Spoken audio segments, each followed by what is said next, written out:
Hey stranger, Hi. welcome to MoneyBites. Thanks. First question, Sure. what's the first memory that you have of money? I remember being a little kid and collecting change from my parents, actually my dad's dresser drawer. It was like right on top of his dresser, and I would like pull it open and I would like slide my hand across the top and collect all the change and go and ride to the local market and buy penny candy.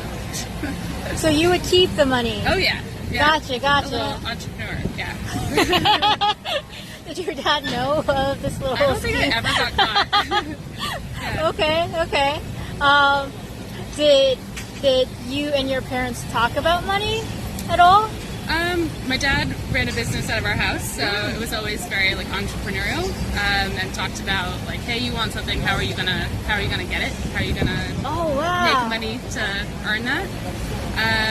But in context to the candy, we never talked about that. Okay, so but this is sort of on a different level from allowance and chores. This is Yeah, I mean, yeah, big picture. My parents definitely talked about like, what are your dreams and how are you going to make it happen? yeah. But I also definitely got bribed to go to bed on time and had an allowance. Okay. And my stepmother was a lawyer. And so when she came into our family, she quickly realized that money was going to be the main motivator. And so she put together contracts for us. And we had to sign, and I understand if I am not in bed by 8 p.m., I will not get my allowance for this day. That's It was very regimented. Did it work? Yeah, I would say for the most part, yeah. Kids respond to structure, for sure. Would you provide a similar structure to your kids if you choose to have them? If they're as rambunctious as my brother, definitely. Okay. Definitely. So passing on to the next generation. Yeah, and I believe that, kids should learn about earning rather than just being given things. So in terms of what they want to spend their money on, Okay. I think it helps to understand the value of a quarter or a dollar or whatever your allowance is. Yeah. What did you usually do with the money that you earned through these contractual obligations? Oh man, I've always been into experiences, so I'm sure I spent it on, going somewhere or doing something, maybe going to the movies or maybe going out and eating at a restaurant with friends. Yeah. Before I was going out with my parents, yeah. If you look back on it, would you change anything about that structure or how you were introduced to your relationship to money?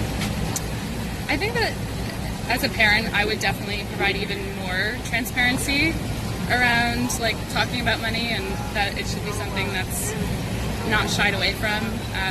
I think Transparency as in like budgeting. I think that's something that even in many colleges you don't really talk about, even in business school. So I think I would probably try and create even more structure for my kids, understanding like, okay, you want this bike, let's start putting away money every week. Gotcha. So the focus was more on earning than what to do afterwards. Yeah, maybe just taking like big picture perspective on it, and then figuring out how to make smaller steps towards it. Given that upbringing, how would you describe your current relationship with money? I feel like I'm a pretty good saver. Yeah? Yeah, and definitely like pretty organized with it. Okay. Yeah. And that's coming from your childhood or additional experiences that you...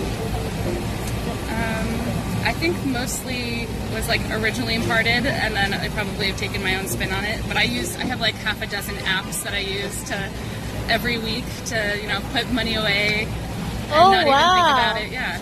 Top 3 favorites? Oh man, I use Acorn, Nice. Principal. Let's see. What am I using right now?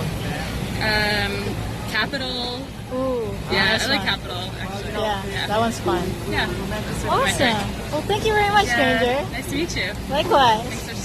Thanks for hello.